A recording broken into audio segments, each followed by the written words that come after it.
Hi, everybody. So before we get into going over argumentative writing, excuse me, in this video, we're going to talk about the structure of your argument essays, and then we're also going to make your focus and supporting questions for the paper so you can get to researching.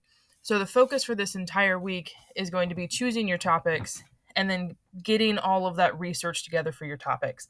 So unlike the past couple essays, this one is kind of drawn out across 3 weeks instead of 2 weeks, because it's going to take you a bit longer to make sure that you have really good research together, that you've considered all of your context, and that you have that counter rebuttal aspect of it as well within there.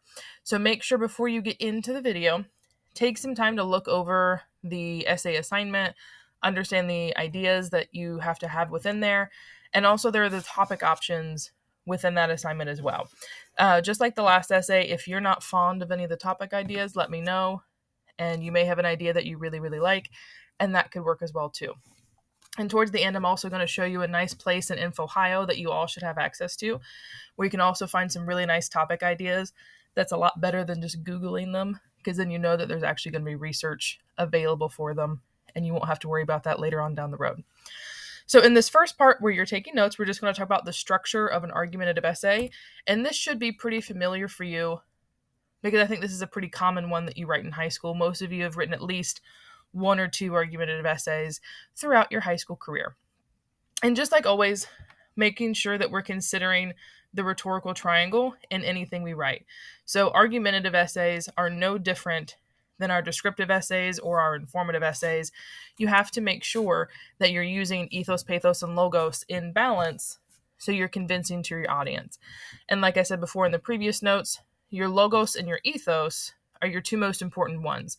So your logos is that your audience understands what you're arguing. It makes sense. It's very clear. It's focused. It has purpose throughout the whole piece. And that when you're explaining how the evidence supports your topic, those explanations make sense as well, and they're audience focused. Your ethos, again, is your credibility, that you have good research, you found really credible research, and you're using best possible evidence within there. So you're not just choosing the first quote that you saw on the article page, you're choosing the evidence from within there, or you're making the paraphrase or the summary that's the best possible one to support the main idea. And in this essay, we kind of started it a little bit with your descriptive essays and made a point of it with my comments, but this one is way more important with your audience than any other paper. When you're making an argument, you can't just argue that. So an example topic could be that American food regulations need to change so we can have healthier citizens. That's a great topic. But then we have to make sure I'm arguing to the right audience, because if I just argue to people in general, most regular citizens can't do anything about food regulations. I might be able to vote for people that have that in mind, but I can't physically go out and change food regulations. But if my audience is the Food and Drug Administration, who make those regulations and put them into action, then now my paper has a much more focused audience, so I'm going to have much more focused analysis.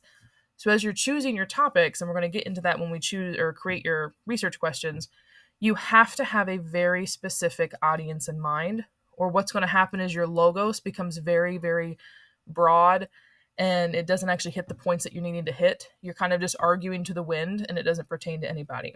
Same thing for your ethos. You're kind of just choosing random facts. You're not choosing the best facts that fit with your very specific audience and your purpose there. So organizing your argument is obviously going to be important, because anytime you're going to tell somebody something, inform them of something, or try to get them to agree with you, you have to sound like you know what you're talking about. So that's where your organization comes into play. So you have to help them process your ideas and process your reasoning, and that comes in that organization. And it also just shows that you're credible and you took the time to actually consider what's going to be the best way to organize something to be convincing.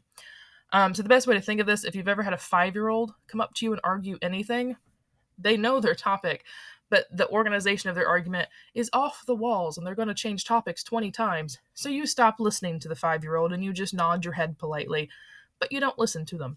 So we're trying to avoid the nodding of the head politely and actually convince your audience to agree with you by organizing in a very clear and focused way. So this is your overall focused outline. So if you want, this would be the slide to kind of pause and write all this down within here. This is the outline that you want to follow for any argument paper. Okay.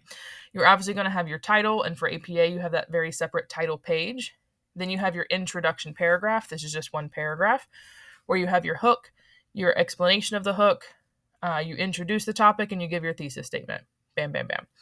Then you will have a background section. This section will be about 1 to 2 paragraphs. For this paper, it's only 5 pages. So about 1 to 2 paragraphs is about what you're shooting for the background section. The background section is where you give any information to your audience that is absolutely necessary to know and understand before you can start the argument within there. And we're going to go in more depth in that section here in the future slides. The main chunk of your paper is your body paragraphs. So these are your main ideas, those supporting points, each of them that support the thesis for your audience and your purpose. Then you have to have a counter argument, which is where you take the time to sort of empathize with your audience where they may disagree with you and say, hey, this is where such and such audience is probably going to find fault in this argument. Here's why they think this, and here's their support for it. And then your rebuttal is going, you talk back to them. You have a conversation going, yes, even though you disagree with this point, this is why the overall argument is still correct. Okay. Think no argument is perfect. Every argument is going to have a counter.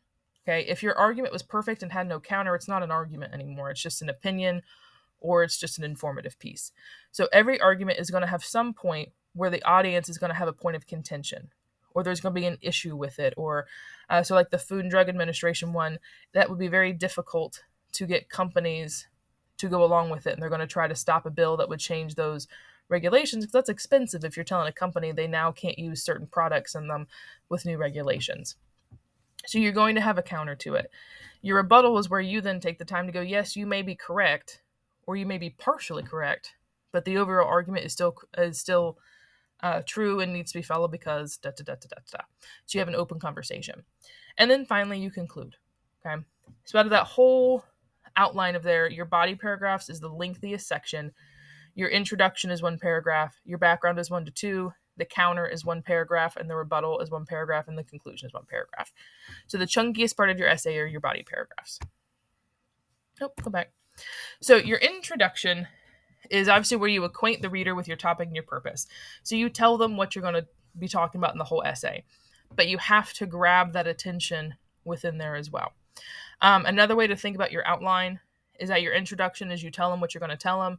Your body is you tell them, and your conclusion is you tell them what you told them. Okay? So you remind them what they said so they don't forget it, and they walk away remembering everything. So here are a couple of different ideas to construct your introduction. While I'm going through each of these on your notes, I want you to write which ones that you think you could work well with. Okay, which types of hooks are going to work really well for you as a writer, because not all of them work for everybody. Okay, so your hook has to be something that grabs attention, but it can't just be one sentence. Okay, so for many of you, you may have had a quote or a statement that was really controversial, and then you totally switch topics after that sentence. That's not a good hook. Your hook is honestly most of your introduction paragraph, so it's a couple different sentences that leads into your final thesis. Your hook not only grabs attention, but it helps introduce the topic itself and why the topic is a debate in the first place. So anecdotes can work really well for certain topics where you give a story that leads into it. So the Food and Drug Administration argument, we'll go back with that one. I could make an anecdote about comparing the list of ingredients in McDonald's food from the United States to the UK. The UK, I think, has like 4 ingredients. In America, we have like 20 in our fries. And so I make an anecdote or a story that leads to my topic, and then I can explain how that story presents this very debatable topic, why it's controversial, and then wham, bam, here's my thesis. This is what I'm arguing over it.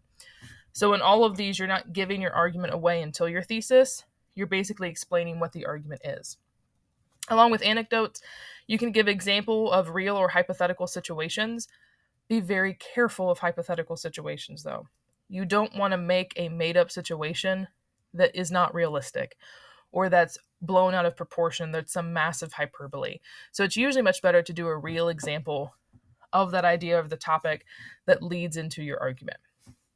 You can also do powerful quotes that are very controversial or lead into the topic as well. With these, though, you can't use that quote anywhere else in your paper. Okay, so if you found a quote that you thought was really powerful and really laid out your topic and is going to draw people in, but you can't use it anywhere else, that could be a really nice hook for your paper. You can also do shocking statistics. Obviously, this is made up, but if I start out my whole essay saying 99% of people need their hearts, shocking, 99%. Okay. So this shocking statistic that's going to make them go, oh my God, I had no idea. And then you explain what is so shocking about that statistic, why it matters, and how it develops within your topic. Okay. But you cannot use questions. Okay. Or let me rephrase this. You can use questions in essays. Questions can work very well in essays, but capital B-U-T. Most of the time what happens is you ask that question and then you never come back to it. So you kind of just leave your reader hanging and going, what? Okay. Or the question just makes no sense. And the fact that it doesn't matter, you're just kind of asking a question to poke the bear, and all you're doing is poking the bear. You're ticking off your reader, but you're not actually developing the topic within there. The other thing that can happen with questions is that they look uncredible. It looks like you're just filling space and you didn't know what to say. And then your audience is just going to start disagreeing with you because now they think you don't have enough to say and you're just filling questions within there. So questions can be very tricky to involve in your writing and to do it well. So what I always suggest is that feel like you have a really good handle on introductions and hooks and writing essays first. Once you feel like you've practiced that well enough, then we can go back into maybe adding questions if you think it works stylistically within there. Okay. So of course, take a couple minutes and write down which of those you think would work for you as a writer, or if you already have your topic in mind, which of these could work well for your topic. So the next section is your background section. This is 1 to 2 paragraphs maximum. Okay. Whether you write 1 or 2 depends on your topic. Certain topics may have more things that need explained before we go into arguing them than other ones. So your background section is an informative section. You're not making the argument yet, where you're explaining any history, ideas, information, statistics, or anything that your audience has to know before they can actually listen to your argument and start to agree with you. So going back to my running example, if I argue that American food regulations have to change, I first need to tell you as readers what those regulations are, because I can't tell you that they have to change and we need to have massive systemic issues before I tell you what those things are within there. Okay. So your background section is anything that your audience needs to know before you go on to the argument. Okay. You do this all the time when you're arguing to your parents that you want money. Okay. Usually you don't mention money the first minute that you're saying, Mom, I need $20. Okay. You first start off with this idea of gas money going up, and then going out to eat and having to study with your friends and getting coffee while you study because you need to be focused with that caffeine to study. You build up the background and then bam, Mom, I need $20. Okay. You build up before you go into the actual argument.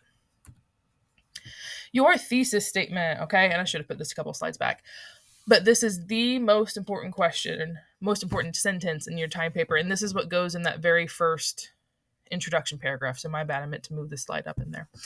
But it has to have your audience, your purpose, and potentially qualifiers or so what. We are going to write your thesis statements next week. So this week, like I said, it's just worried about choosing your topic, making your research questions, and putting that research together. Don't stress too much about writing your thesis statements. That will be one of the first things you do next week before you start drafting the actual essay. Okay. If you get ahead of the game and you want to work on your thesis statement beforehand, just let me know. But there are 2 different ways, excuse me, that you can write a thesis statement. And I want to make sure we go through both so you can choose which one works best for your topic.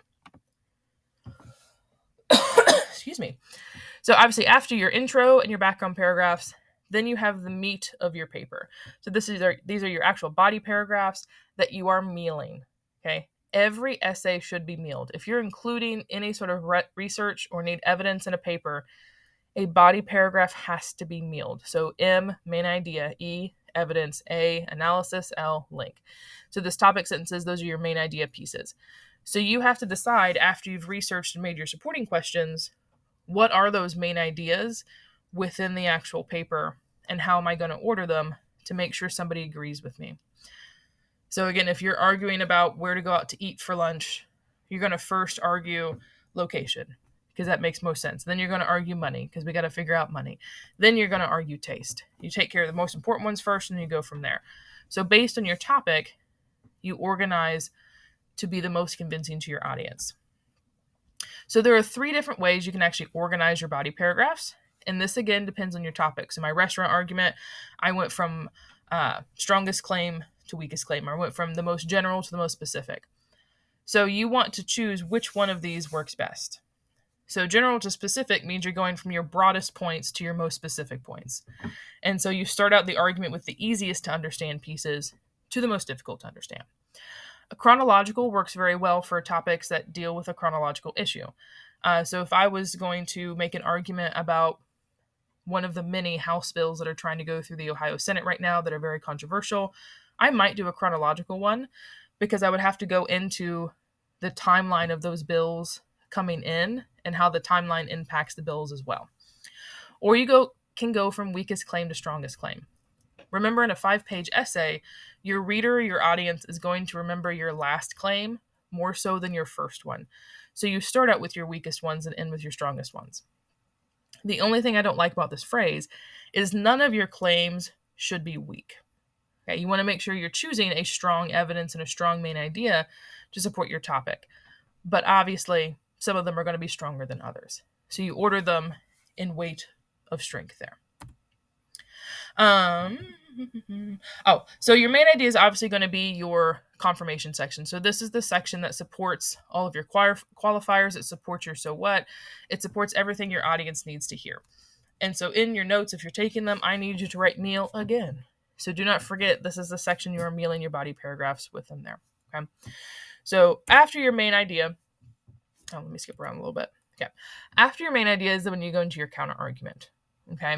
So you've spent most of your paper going into, here's how this argument is supported. Here's how it pertains to the audience. Here are all these main ideas. But remember, your audience is probably going to disagree with you on a couple different points. So the Food and Drug Administration one, my audience is probably going to say that nobody's going to want them to vote for this because it's expensive. Companies are going to falter. It's going to take a lot of money for them to go from using 20 cheap ingredients to 4 expensive ingredients within there. So that would be a really good counter argument within there. So you want to choose the point that your audience is going to disagree with you the most. Okay. So when you're doing your research, you also need to research counter arguments to your points. So you can see how they might be disagreeing with you. Sometimes we can naturally understand what somebody's counter to something is, but not all the time. Okay. Especially if you already agree with the topic, you're not going to be thinking of a counter. You're just thinking of why you agree with it. So make sure you're researching counter arguments as well. So this counter argument section is basically a conversation, but you still cannot use I, you, we, us, or any of those things. But it's a conversation with your audience where you kind of admit to them that you understand where they're coming from. And you take the time to go, yes, I see where you're coming from at this point. I see why you disagree with me. And here's why you disagree with me. Here's the evidence.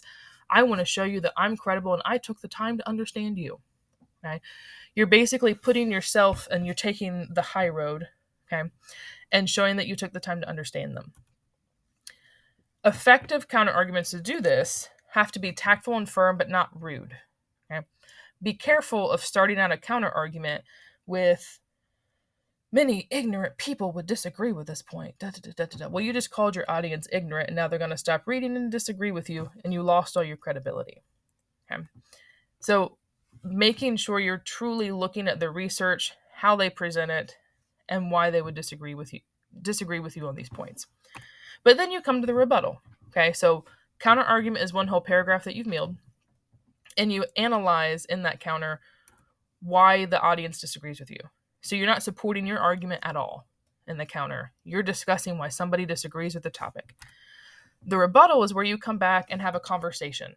Okay, yes, I understand that it would be expensive for companies to have to use these shorter ingredient lists, and that this is going to really challenge companies, but a company's bottom line dollar is not more important than the health of American citizens. So you have a conversation back to them why your argument is still right and they are incorrect, and you do it politely. Be careful in here. What I see a lot in counter rebuttals is that your counter argument has really good evidence because most of the time your audience has a good counter. And because you don't know how to argue back to them, you kind of just change the topic. Okay. Your rebuttal is a totally different topic and you don't talk back to it at all. Your rebuttal has to talk directly back to that topic. Yes, despite the fact that you are correct, here's how we fix it. Or here's why you're actually incorrect. Different studies showed this instead. Or here's how somebody else would view it within there. So you're having that conversation and argument. So think anytime you've argued with your friend or you're arguing with your parent or somebody about a topic, anytime they might have changed the topic on you, you get really frustrated with them and you're like, I definitely won that argument. They changed the topic. You don't want to do that. Okay. You don't want to change the topic. You don't want to let your counter win. So make sure you talk directly back to those issues. So going back to here, all of these body paragraphs and your counter and your rebuttal have research. Okay. So and I'm going to show you a place along with the databases through Marian Tech, another place to find research that I think at the high school level might be a bit easier to find. But that research has to be best possible evidence and making sure that research actually fits with the main idea of your topic.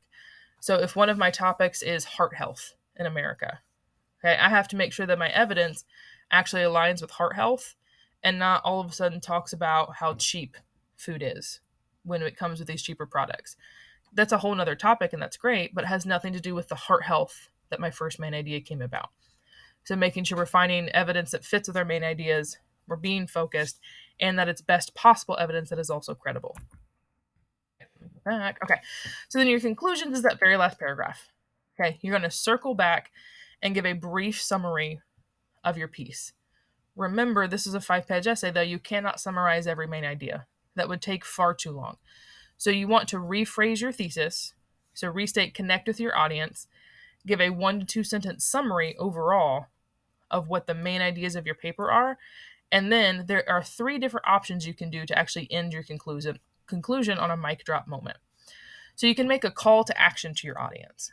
So again, if mine is the Food and Drug Administration, I'm going to call them to action and say they need to immediately start implementing new laws and new regulations in the food industry in America.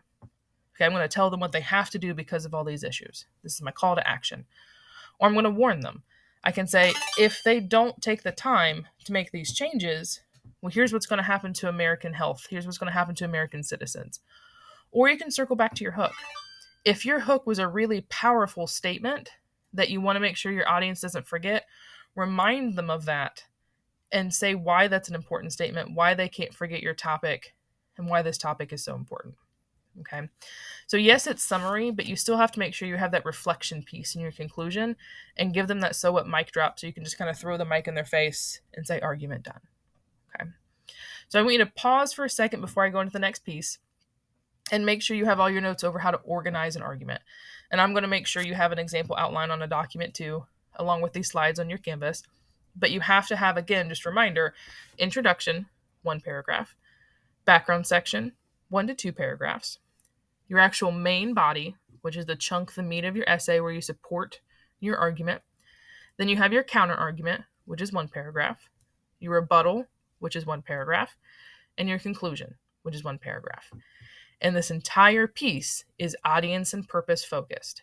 Every paragraph, every bit of analysis, every piece of evidence should be focused towards the purpose of your thesis and your audience, who you're arguing to. Okay. So when you're ready, the next thing we're going to is we're actually going to make your research questions. So if you have not chosen a topic yet, at least have one in mind so you can start working through this. Okay. So, and I think we did these in the last ones. The first question you need to write is a focus question. Your focus question is the question that the entire paper answers. Okay. So if I wrote a question at the top of a paper, I would know that the entire paper is going to take the time to answer it, or I could almost put this at the back of the paper as the summary within there. So your focus question has to have your audience, your purpose, and the type of paper. Okay. So in the last one, it was the description paper. So I would have made sure when I wrote that question, it would have been clear. I would have been describing something. In this one, since it's going to be an argument, it should be clear when I'm writing this question that it's going to be an argument. So I gave 3 examples here. So the first one says, what can the state government and local businesses do to stem the recent surge in Ohio's homeless population. So in that question, I know that the state government and local businesses are my audience. So I have a two-part audience. I know that my purpose is going to be arguing a solution to the recent surge in Ohio's homeless population. And therefore, I know the type is an argument, because if I'm going to what can they do, now I'm going to argue what they can do. I'm arguing a solution. So I've given the type within there.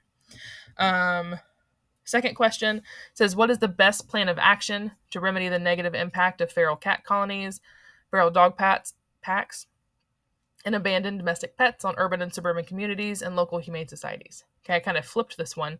My audience is in the back half. So my audience is urban, suburban communities and local humane societies. My purpose is to reduce all of these feral colonies. So therefore, my type is I'm arguing a plan of action. I'm going to argue what a best solution is. Okay? And then the third one, there's an example as well.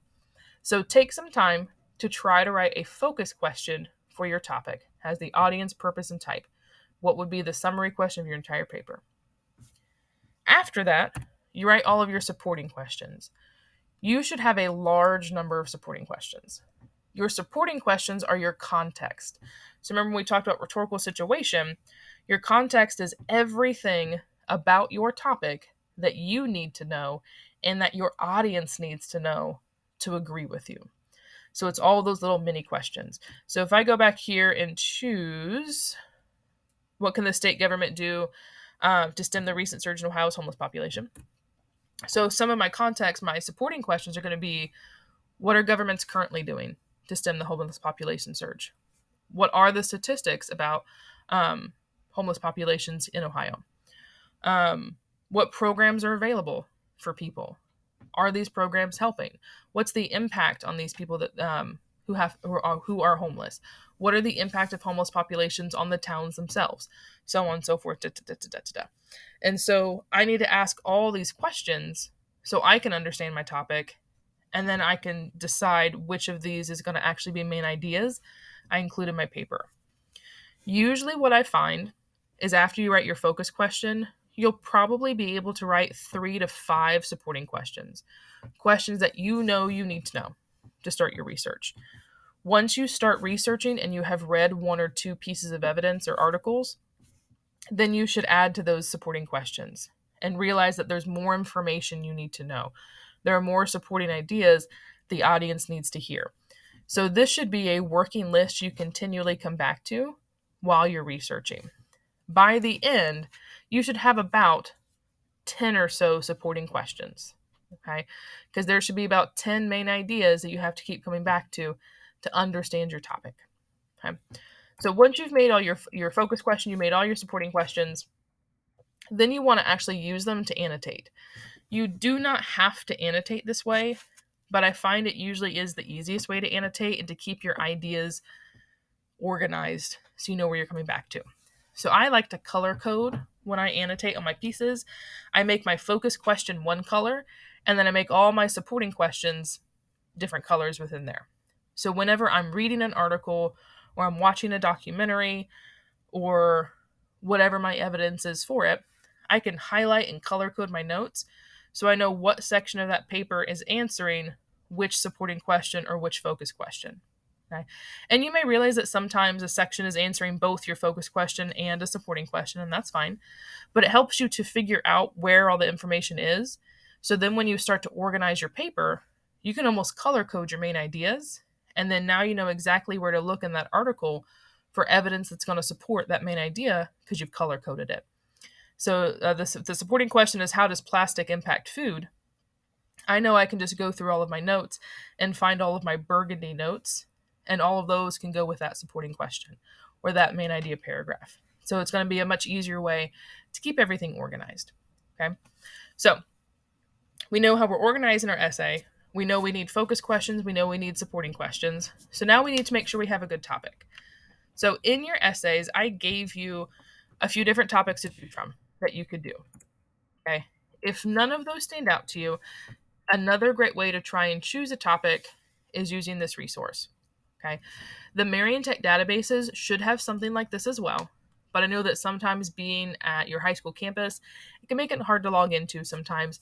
So I'm going to show you how to use it from here. So you're first going to go to infohio.org, infohio.org. Okay. When you're there, your school's Wi-Fi should automatically log you in. Okay. InfoHio is free to all public high schools.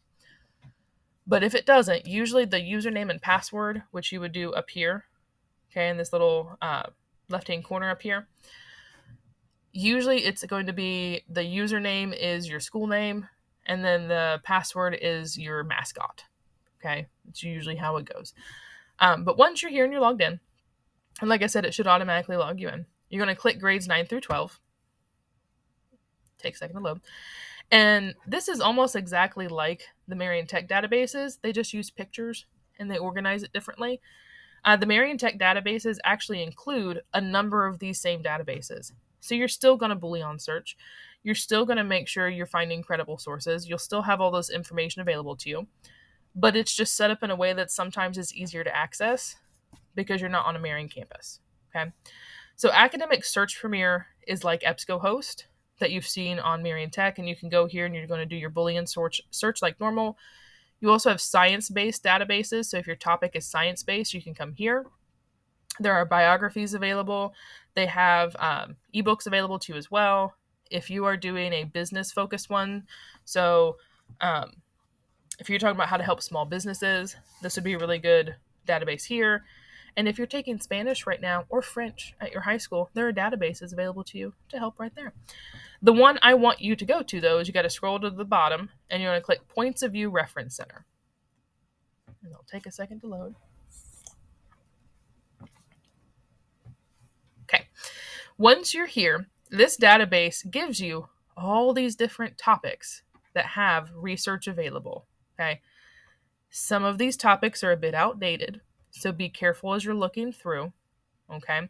Some of them are overdone as well. So one topic that is usually quite popular and I would usually say no to is abortion. It's not because it's controversial. I love controversy. But the actual argument of abortion, there hasn't been anything new when it comes to research given to this argument in years. What's happened is we've seen over the past 2-3 decades, it's been a repeat of the same arguments over and over again.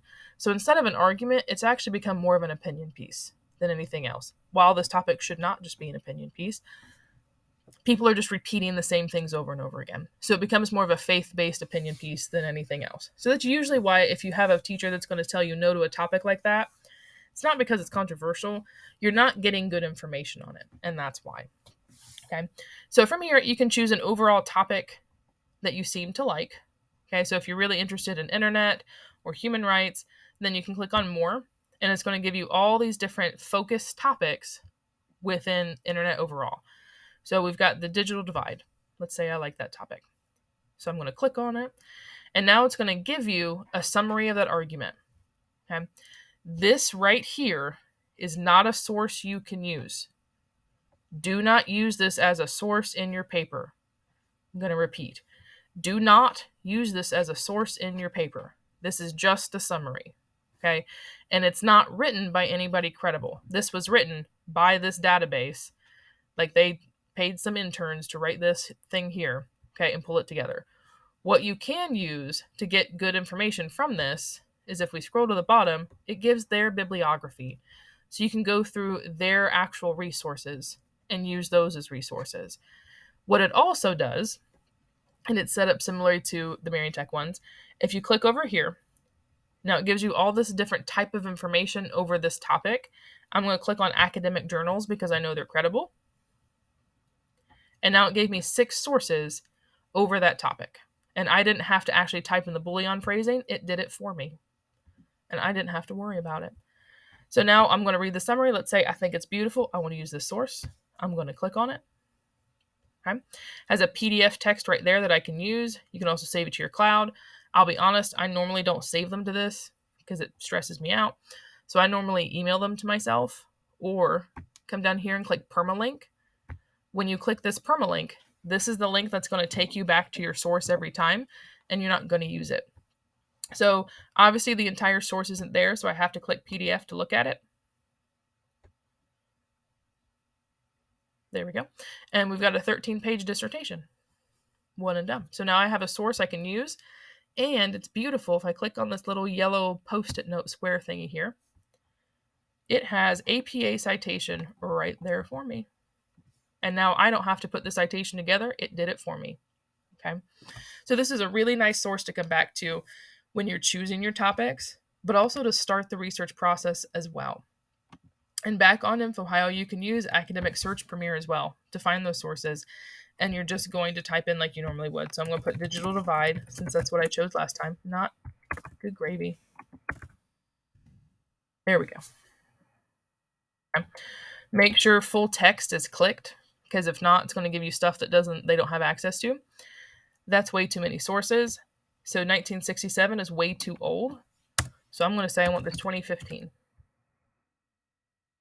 Now I've got 500 sources. Again, still too many, but enough to start with. So I'd probably come down here and click on that I only want academic journals. So I get my good credible sources, and then I can start going through here. So you're still going to Boolean search like you do when you're Marian Tech sources, but it's just on InfoHio, and sometimes it's easier to get to InfoHio from a high school than it is Marian Tech. Okay, that was a lot of information I threw at you. We went over how to organize your argument essays. We went over your supporting questions, and now I've given you another source to look through and find research topics, and also getting the research together as well. So take some time, make sure you've got your notes together on it. Ask me any questions. If you need to go through and watch the video again, watch the video again. But again, this week is primarily focused on choosing your topics, making your research questions, and then doing the research and starting to annotate your research. So reading, highlighting, taking notes. Okay. Let me know if you have any questions, and have a wonderful day.